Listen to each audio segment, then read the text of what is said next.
Dans ma précédente vidéo, j'ai évoqué l'antinomie qui existe entre l'éthique animale et l'éthique écologiste.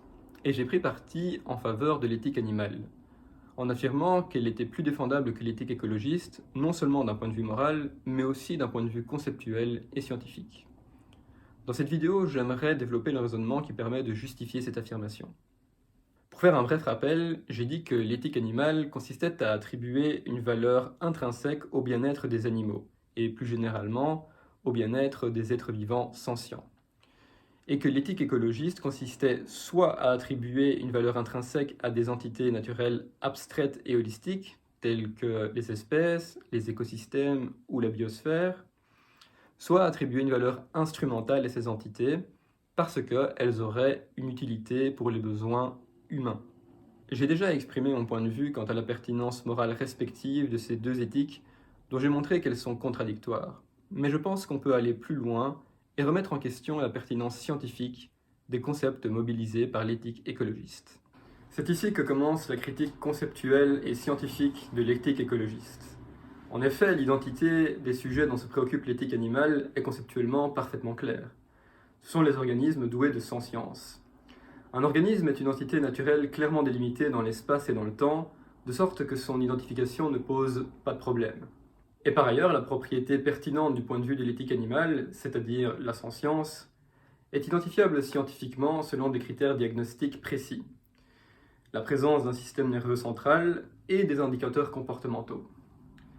Ainsi, nous savons que tous les vertébrés, certains invertébrés céphalopodes, et peut-être les arthropodes, les insectes, les arachnides et les crustacés, sont doués de conscience. À des degrés divers évidemment.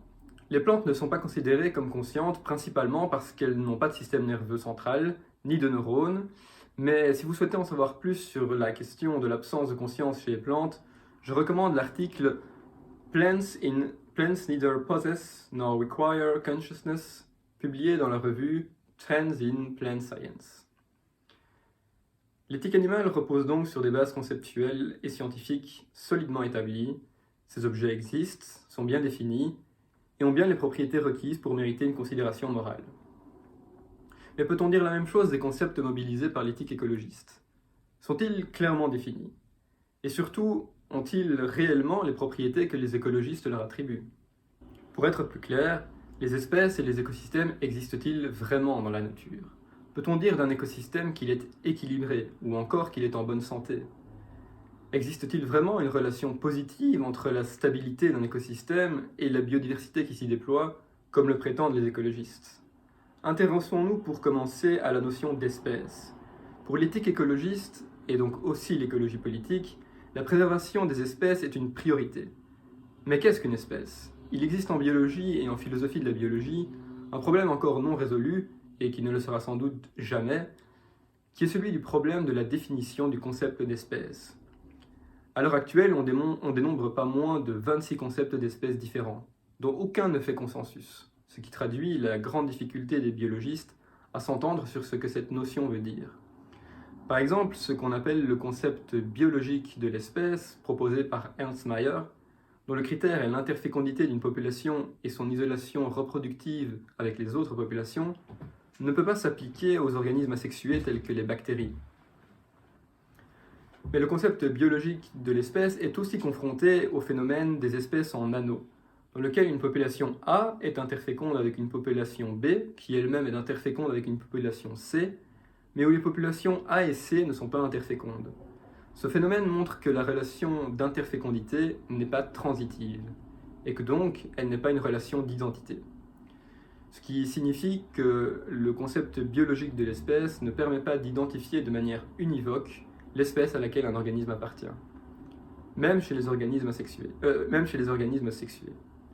L'impossibilité de l'émergence d'un consensus autour du concept d'espèce trahit une réalité très simple. Le concept d'espèce n'est qu'une construction intellectuelle qui permet aux biologistes de classifier le vivant, mais il ne correspond pas à la stricte réalité naturelle. Une espèce ne peut donc être qu'une catégorie approximative dont les contours dans l'espace et dans le temps sont flous et dont la définition exacte contient nécessairement une part d'arbitraire. Le problème doit beaucoup au fait que le concept intuitif d'espèce a été formulé avant les travaux de Darwin, et il trahit une conception fixiste de la biologie, dans laquelle le monde vivant est nettement séparé en catégories discrètes d'êtres vivants, dont la nature ne change jamais au cours du temps. Darwin ayant montré que ce paradigme est faux, il est logique que ces concepts ne correspondent pas parfaitement à la réalité. D'ailleurs, Darwin lui-même fut le premier à faire cette observation. Il écrit ainsi dans son Origine des espèces : « J'étais fort étonné de constater à quel point vague et arbitraire est la distinction entre les espèces et les variétés. » Une autre erreur courante, mais qui n'est pas commise que par les écologistes, est l'idée que les espèces, sans interaction avec les humains, auraient naturellement tendance à se perpétuer. Or, ceci est complètement faux. La preuve la plus évidente que les mécanismes de l'évolution ne concourent pas à la préservation des espèces, c'est tout simplement la réalité empirique de l'extinction des espèces. Le registre fossile démontre que plus de 99% des espèces qui ont un jour existé sont désormais éteintes. Je pourrais m'arrêter là puisque la démonstration est terminée, mais on peut enfoncer le clou et montrer à quel point cette idée que la survie de l'espèce serait l'objectif poursuivi par la sélection naturelle est fausse. On peut attirer l'attention par exemple sur la loi de Van Vallen, qui est l'observation en paléontologie que la probabilité d'extinction d'une espèce est indépendante de son âge et reste en fait constante au cours des temps géologiques. Cette observation est à l'origine de la formulation par Van Vallen de l'hypothèse de la reine rouge, d'après laquelle l'évolution permanente d'une espèce est nécessaire pour maintenir son adaptation face aux évolutions des espèces avec lesquelles elle coévolue. Il faut aussi souligner que la sélection de certains caractères héréditaires augmente le risque d'extinction. Ce fait est mis en évidence notamment dans une étude portant sur plus de 1000 espèces d'oiseaux qui établit un lien entre la sélection sexuelle et le risque d'extinction. Un point intéressant mais plus controversé est le concept de suicide évolutif. Cette idée est due à John Haldane, qui suggérait qu'un caractère adaptatif au niveau individuel pouvait théoriquement être catastrophique pour la survie de la population. Il existe des modèles mathématiques en génétique des populations qui prédisent la possibilité d'un tel phénomène, dans lequel un caractère adaptatif se répand dans une population et a pour conséquence nécessaire l'extinction de celle-ci. On ne connaît que très peu d'exemples empiriques de ce phénomène, en raison évidemment de la difficulté à déterminer les causes exactes de l'extinction d'une population. Mais il existe des exemples expérimentaux, principalement une étude sur les poissons Orisias latipes et une autre sur les bactéries Myxococcus xanthus. Un autre mécanisme de l'évolution qui peut mener une espèce à l'extinction est celui de la mutation. En effet, dans le phénomène de mutabilité catastrophique, principalement rencontré chez les micro-organismes tels que les virus, un taux de mutation excessif peut conduire une population à l'extinction. Ce phénomène est prédit par les modèles mathématiques et observé empiriquement. Il faut aussi souligner que des tas d'espèces sont nuisibles à l'homme. Au nom de quoi devrait-on se retenir, par exemple, d'éradiquer les 5 espèces de Plasmodium qui causent la malaria chez l'homme? Du point de vue d'une écologie anthropocentrique, ça ne devrait pas poser de problème. Mais du point de vue d'une écologie biocentrique, qui attribue une valeur intrinsèque à chaque être vivant, qu'il soit sentient ou pas, ce serait indéfendable. De même que pour une écologie écocentrique, qui attribue une valeur intrinsèque aux écosystèmes, puisque ces organismes responsables de la malaria font partie intégrante des écosystèmes d'Afrique subsaharienne, et autrefois aussi des écosystèmes marécageux d'Europe, jusqu'à ce que leur assèchement fasse disparaître la malaria d'Europe. On pourrait donc tout à fait justifier, du point de vue de l'éthique écologiste, la réintroduction de la malaria en Europe.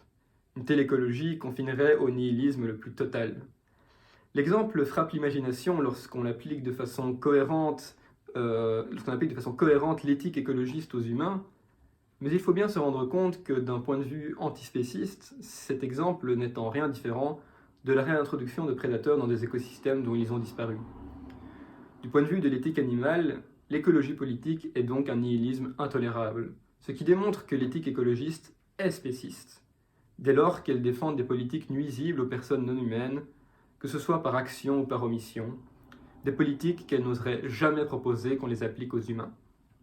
L'écologisme échoue donc totalement à rompre avec l'anthropocentrisme qu'il passe pourtant son temps à dénoncer, puisqu'il refuse aux animaux la dignité d'être reconnus comme des individus bénéficiaires de droits, en particulier le droit d'être protégés contre les agressions mortelles. Notons toutefois qu'une idéologie politique écologiste particulière échappe à cette accusation d'anthropocentrisme. Il s'agit de l'écofascisme, une idéologie totalitaire qui propose d'imposer aux individus, y compris les êtres humains, de sacrifier leurs intérêts, y compris leur vie, aux intérêts de la totalité organique de la nature. Les historiens de la philosophie Michael Zimmerman et Peter Staudenmayer pensent que la synthèse du fascisme et de l'écologisme s'est développée à l'origine au sein de l'idéologie nationale-socialiste.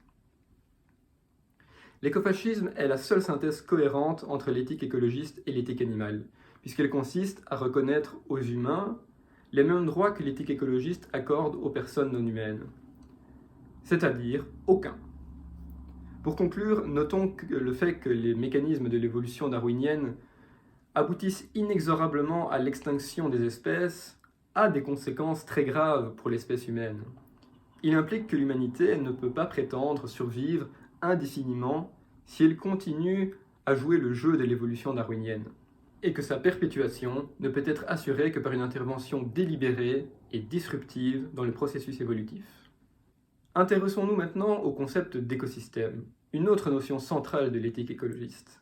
Pour exposer les raisons pour lesquelles le traitement de ce concept par l'écologie politique est problématique, je me vois obligé de faire un peu d'histoire des sciences, plus exactement d'histoire de l'écologie scientifique.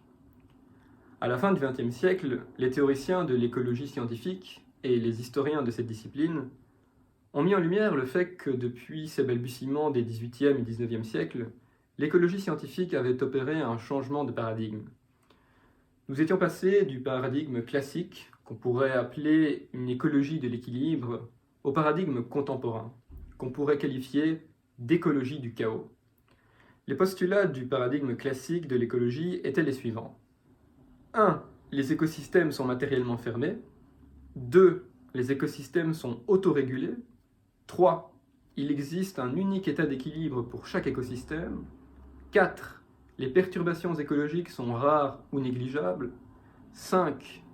Lorsqu'un écosystème subit une perturbation, il retourne de façon déterministe à l'état d'équilibre. Et enfin 6. Les êtres humains sont une source de perturbations externes et négatives des écosystèmes. Un examen attentif de ces postulats indique que le paradigme classique de l'écologie attribuait aux écosystèmes des propriétés analogues à celles des organismes, tout particulièrement une propriété fondamentale des êtres vivants, l'homéostasie. D'ailleurs, cette analogie entre les organismes et les écosystèmes était explicitement théorisée par les pionniers de l'écologie scientifique. Au début du XXe siècle, Frederick Clemens inventa ainsi le concept de succession écologique, en comparaison avec l'ontogénèse des organismes individuels, c'est-à-dire les différentes phases de leur développement depuis la conception jusqu'à la maturité. D'après Clemens, un écosystème naissait avec la colonisation d'une zone géographique par un petit nombre d'espèces pionnières, puis se complexifiait de plus en plus jusqu'à atteindre un état final stable, le climax, qui correspondrait à la maturité pour les organismes. Clemens considérait que cet état théorique de climax pouvait être considéré comme un superorganisme, en état d'homéostasie, et allait même plus loin en affirmant que ces superorganismes pouvaient se reproduire. Les théories et les concepts du paradigme classique de l'écologie étaient en résonance avec de très vieilles idées reçues sur le fonctionnement et l'organisation de la nature, puisque déjà dans l'Antiquité, les philosophes grecs voyaient dans le cosmos un principe d'équilibre. Ainsi, Hérodote affirmait que les populations des différentes espèces étaient maintenues stables en dépit du fait que certaines d'entre elles se nourrissent des autres, parce que le Créateur avait assigné des taux de fécondité différents à chaque espèce. Élevé pour les proies et faible pour les prédateurs. Deux des dialogues de Platon, le Timée et le Protagoras, soutiennent cette idée d'équilibre cosmique, de même que la vision du monde en tant que superorganisme. Chez les Romains, Cicéron reprendra les idées d'Hérodote concernant le différentiel des taux de fécondité entre les proies et les prédateurs, prédéterminé dans le but de maintenir l'équilibre naturel. Plus tard, la découverte de fossiles d'animaux appartenant à des espèces dont on ne pouvait trouver aucun représentant contemporain va mettre à mal l'hypothèse de l'équilibre naturel, puisque si des espèces avaient pu disparaître, c'est que cette hypothèse ne correspondait pas à la réalité. Et de plus, cela contredisait l'idée que les espèces avaient été créées par Dieu avec toutes les caractéristiques biologiques nécessaires à leur survie. Initialement, cette découverte dérangeante a pu être balayée d'un revers de la main par des naturalistes comme John Ray, qui formulaient l'hypothèse que les représentants contemporains de ces fossiles seraient un jour découverts dans des régions encore inexplorées du globe, une solution qui devint évidemment intenable lorsque la totalité de la surface terrestre fut explorée. Carl von Linné théorisa l'intuition écologique dominante quant à l'existence d'un équilibre naturel en ces termes. La sagesse divine a estimé juste que toutes les créatures vivantes dussent être constamment employées à produire de nouveaux individus, que tout dans la nature dusse prodiguer assistance dans la préservation des espèces, et qu'enfin la mort ou la destruction d'une chose dussent toujours être compensées par la création d'une autre. Alfred Russel Wallace, qui mit au point la théorie de l'évolution par la sélection naturelle au même moment que Darwin, fut peut-être l'un des premiers à remettre en question l'existence d'un équilibre dans la nature. Il écrivait « Lorsque les criquets ravagent de vastes régions et provoquent la mort des animaux et des hommes, quel sens y a-t-il à dire que l'équilibre est préservé ? Il n'y a pas d'équilibre, mais seulement une lutte dans laquelle les uns exterminent souvent les autres. » Cependant, ce qui aurait dû apparaître clairement à la suite de la découverte de l'évolution des espèces, à savoir que la nature est instable et ne tend pas vers un état final et idéal, mit un certain temps à être accepté dans le domaine de l'écologie. Certains écologistes s'opposèrent très tôt aux idées de Clemens et remirent en question l'idée que les propriétés homéostatiques des organismes se retrouvent à l'échelle des communautés écologiques, par exemple Henry Gleason. Jusque dans les années 1960, le paradigme classique de l'écologie fut dominant, bien que les théories de Clemens étaient déjà tombées partiellement en désuétude à cette époque. Puis, avec les progrès des observations de terrain et des outils mathématiques d'analyse des écosystèmes, survint un changement radical de paradigme, et ce fut la naissance de ce qu'on pourrait appeler l'écologie du chaos. En 1973, deux écologistes publièrent un article simplement intitulé « Succession », qui remettait fondamentalement en question les postulats du paradigme classique. Leurs observations des forêts tempérées du nord-est des États-Unis suggéraient que le processus de succession écologique ne menait nulle part et que par conséquent, le climax était une entité purement théorique. Les changements qui ont lieu dans les écosystèmes n'ont aucune direction prévisible et se poursuivent indéfiniment, n'atteignant jamais un point de stabilité. Les auteurs de l'étude ne purent déceler aucune tendance au progrès dans la nature, aucune stabilisation de la biomasse, aucune augmentation de la biodiversité, aucun progrès dans la cohésion entre les diverses espèces végétales ou animales, ni dans la capacité des écosystèmes à s'autoréguler. Leur conclusion était que les forêts, quel que soit leur âge, n'étaient que des mosaïques erratiques et mouvantes d'arbres et d'autres plantes.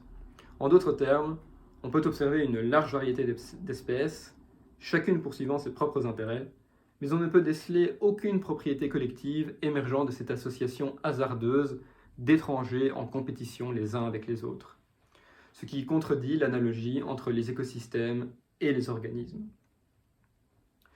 Une autre remise en question puissante du paradigme classique fut la reprise de conscience que les écosystèmes sont soumis à une large gamme de perturbations d'origine naturelle. Des événements comme les feux de forêt, par exemple, les tempêtes, les tremblements de terre, les inondations, les éruptions volcaniques, les invasions d'insectes et bien d'autres phénomènes et catastrophes naturelles altèrent significativement et régulièrement la structure et la composition des écosystèmes, et cela depuis toujours, comme l'indiquent les données de la paléoécologie. Puis, en 1976, le biologiste Robert May publia un article qui démontrait qu'un modèle très simple de la dynamique d'une population, la suite logistique, pouvait avoir un comportement chaotique, c'est-à-dire être en pratique indiscernable d'un comportement aléatoire. Ceci marquait le début de l'introduction des mathématiques du chaos en écologie. Les écologistes se mirent alors à essayer de débusquer des dynamiques chaotiques dans les écosystèmes naturels. Et ils en trouvèrent. Par exemple, une étude menée entre 1982 et 2003 sur une population sauvage de hamsters à longue queue dans le nord-est de la Chine a montré que la dynamique de cette population était chaotique. Toutes ces découvertes accouchèrent de la formulation du paradigme contemporain de l'écologie scientifique, dont on peut synthétiser les points fondamentaux par contraste au postulat du paradigme classique. 1. Les écosystèmes sont des systèmes ouverts, ils échangent de la matière et de l'énergie avec l'extérieur. 2. Des processus de régulation externe existent au sein des écosystèmes. 3. L'espace des états d'un écosystème est très grand et peut ne contenir aucun état d'équilibre. 4. Les perturbations écologiques sont des phénomènes naturels récurrents. 5. La réponse d'un écosystème à une perturbation peut être non linéaire et stochastique. Et enfin 6. L'influence anthropogénique est présente dans presque tous les écosystèmes. Au-delà du fait que ce nouveau paradigme remet en question le vieux mythe de l'équilibre de la nature, on peut observer qu'il implique une difficulté encore plus fondamentale pour l'éthique écologiste. Si on réfléchit plus profondément aux conséquences de l'abandon de la conception clémentienne de l'écosystème en tant que super-organisme, on peut en venir à remettre en question l'existence même des écosystèmes.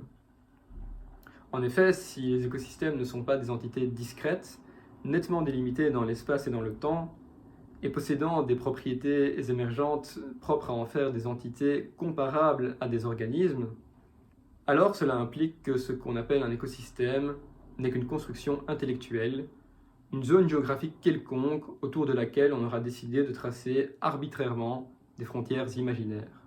Ceci étant dit, on pourrait me rétorquer que la littérature scientifique en écologie emploie des termes tels que stabilité, résilience ou encore santé pour parler des écosystèmes. Certes, mais c'est justement une tendance que remettent en question certains écologues, tant ces termes sont nébuleux, polysémiques et implicitement normatifs. Une revue de la littérature a ainsi recensé pas moins de 163 définitions de 70 concepts différents de stabilité en écologie. Une telle profusion de concepts trahit le fait qu'il n'existe pas une propriété clairement identifiable dans tous les écosystèmes qu'on pourrait appeler leur état d'équilibre. De plus, même si on peut définir mathématiquement un concept de stabilité d'un écosystème, puisqu'on peut le faire en général pour un système d'équations différentielles, cela ne veut pas dire que la stabilité est la règle en écologie. D'autre part, contrairement à une idée reçue de l'écologie populaire, il n'existe pas de relation linéaire positive entre la biodiversité et la stabilité d'un écosystème, quelle que soit la définition de stabilité qu'on emploie. Alors me direz-vous, mais quel est l'intérêt de toute cette digression vis-à-vis de l'éthique écologiste que je souhaite critiquer? Eh bien, si vous êtes perspicace, vous l'aurez peut-être déjà deviné. Si l'on examine les postulats du paradigme classique de l'écologie, on remarque immédiatement que ce sont bien souvent les hypothèses implicites, et parfois carrément explicites, qui justifient les positions de l'éthique écologiste et les revendications de l'écologie politique. En effet, les écologistes n'ont de cesse de réclamer par exemple que nous préservions la santé ou l'équilibre des écosystèmes. Par exemple, Aldo Leopold, fondateur de l'éthique écocentrique, donne la définition suivante de ce qui est juste.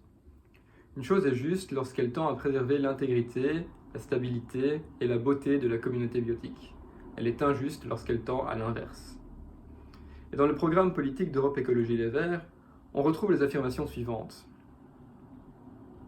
Nous sommes une espèce parmi d'autres, notre existence, l'air que nous respirons, ce que nous mangeons, l'eau que nous buvons et notre santé dépendent de la richesse et de la santé des écosystèmes dans lesquels nous évoluons. Et toujours sur le site d'Europe Écologie Les Verts, on peut lire « La biodiversité a sa logique, qui échappe parfois à celle des humains. Chaque espèce animale joue un rôle dans l'équilibre écologique et la biodiversité. Dans cette logique, les grands prédateurs comme le loup ont un rôle prépondérant. Au sommet de la chaîne alimentaire, le loup participe au maintien des équilibres des écosystèmes. D'une part, en régulant les populations d'élevage, bêtes malades, blessées ou affaiblies, ce qui a un rôle sanitaire important. Le loup est un épurateur naturel dont le travail permet aussi d'éviter des épidémies dans les troupes de bêtes touchées.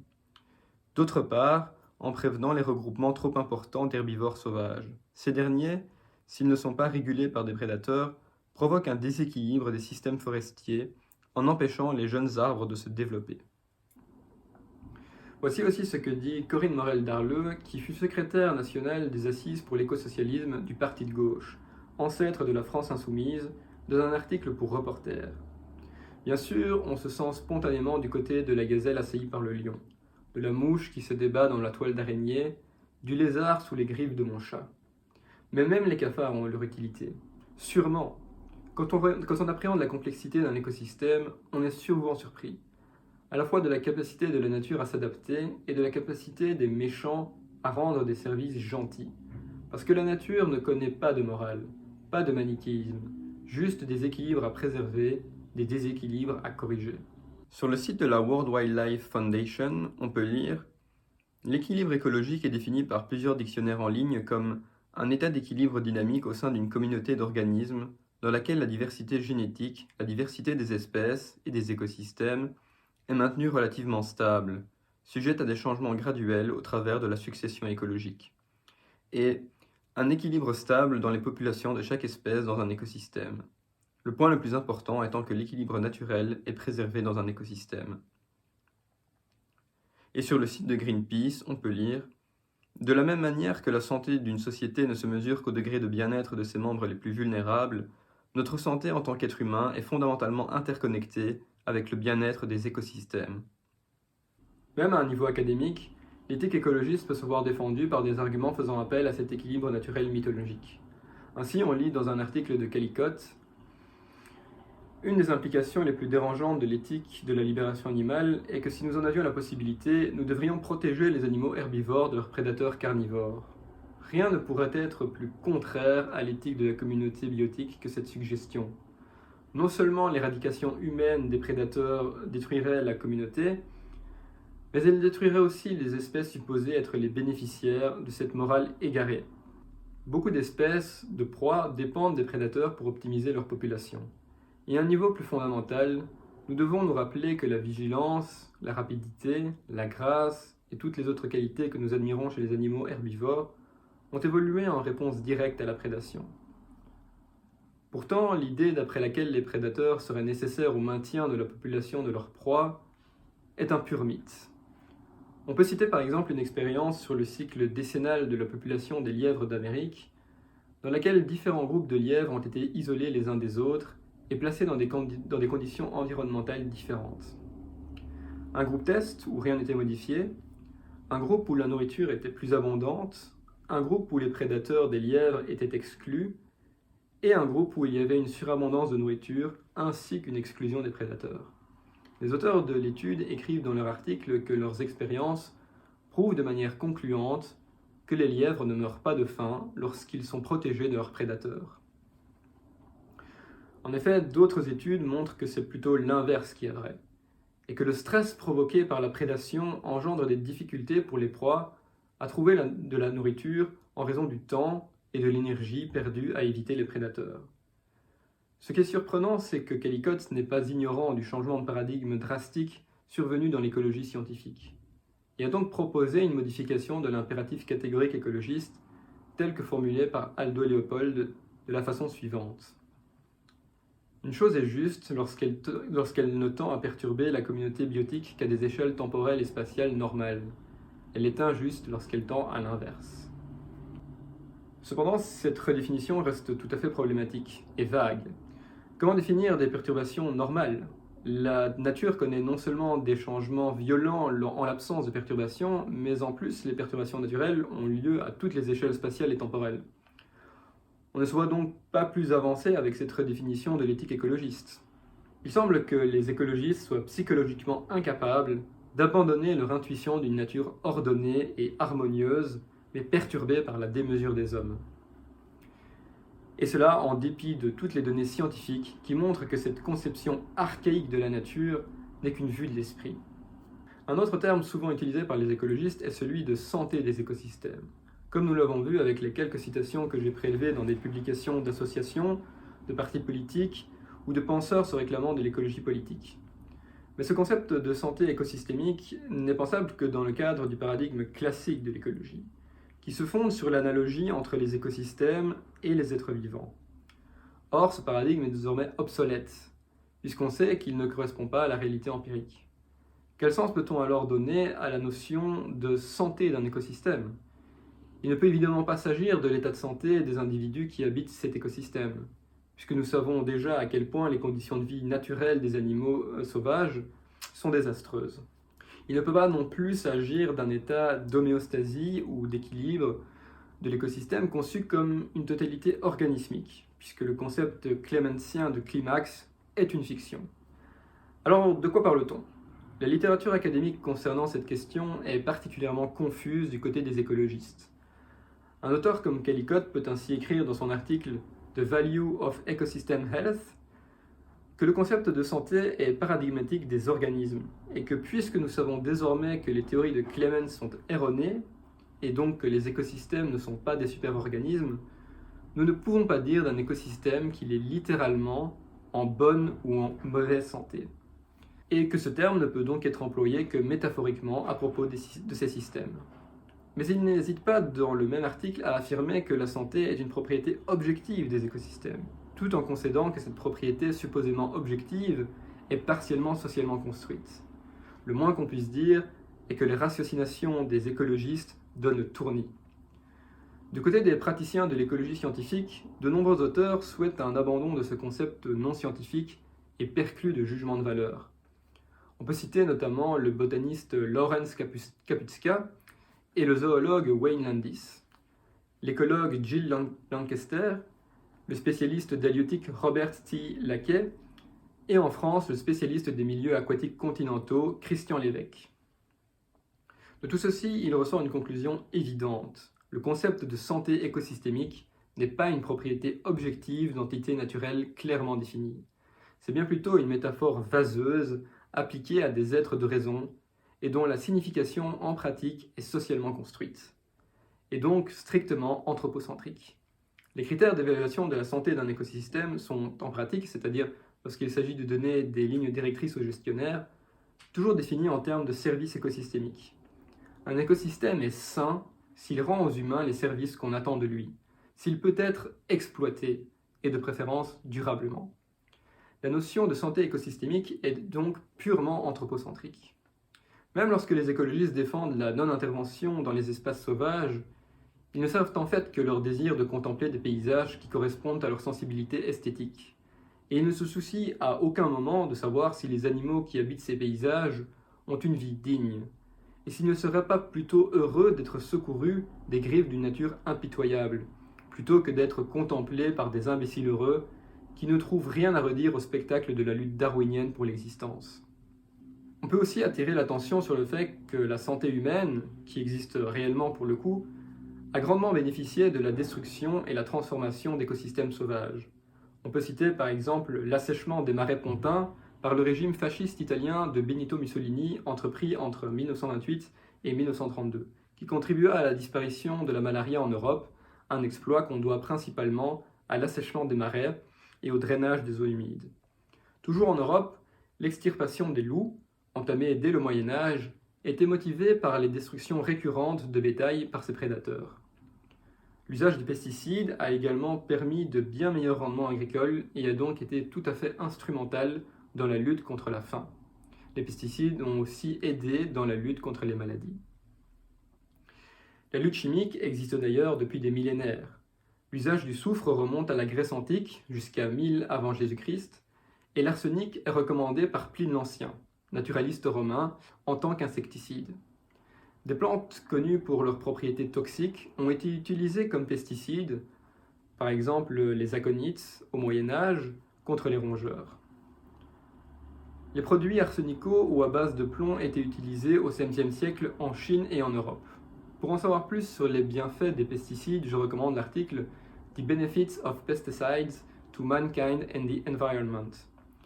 Le lien est disponible dans la description. Ce que les écologistes oublient systématiquement, c'est que la nature est hostile, que nous devons nous en protéger, et que donc l'idée même de vivre en harmonie avec elle n'a pas le moindre sens. Je n'ai pas évoqué jusqu'ici la dernière tentative scientifique de définir un concept rigoureux d'équilibre de la nature, à savoir l'hypothèse de Gaïa, formulée par James Lovelock, et qui, au lieu de considérer que les écosystèmes locaux sont des super-organismes au sens de Clemens, affirme que la biosphère dans sa globalité est un super-organisme en état d'équilibre homéostatique. Je ne vais pas m'étendre sur le sujet puisque je prévois de consacrer une vidéo entière à cette hypothèse et qu'en formuler une critique un tant soit peu complète rallongerait de beaucoup cette vidéo déjà assez dense. Je me contenterai de dire que le commentaire le plus favorable qu'on puisse faire de cette hypothèse est qu'elle est très controversée et spéculative. Un avis plus tranché, qu'on peut trouver par exemple dans l'ouvrage On Gaia, a Critical Investigation of the Relationship Between Life and Earth, consiste à dire que cette hypothèse est fausse, et cela de façon démontrable. Pour conclure, ce que nous avons vu dans cette vidéo, c'est que les concepts de l'éthique écologiste sont vagues et socialement construits, et que ces postulats sont des reliques d'une conception archaïque de la nature, et que ces concepts et ces postulats ne font sens que dans le cadre d'un paradigme dépassé et erroné de l'écologie scientifique. Et ceci a des implications quant à la pertinence de l'éthique écologiste et des revendications de l'écologie politique. Surtout quand on tient compte de leur incompatibilité avec l'éthique animale, beaucoup plus claire et cohérente avec les données de la science. Vouloir préserver la nature est non seulement impossible, mais encore ne pas tenter délibérément de la changer est un péché par omission commis contre les animaux. Le transhumanisme propose une véritable sortie de l'exploitation anthropocentrique de la nature, c'est-à-dire de pouvoir se passer des services écosystémiques, et donc en particulier de ne plus devoir exploiter les animaux, mais au contraire de les intégrer à notre cercle de compassion et employer notre industrie et notre technique à leur offrir la même protection que nous voulons garantir aux membres de notre espèce.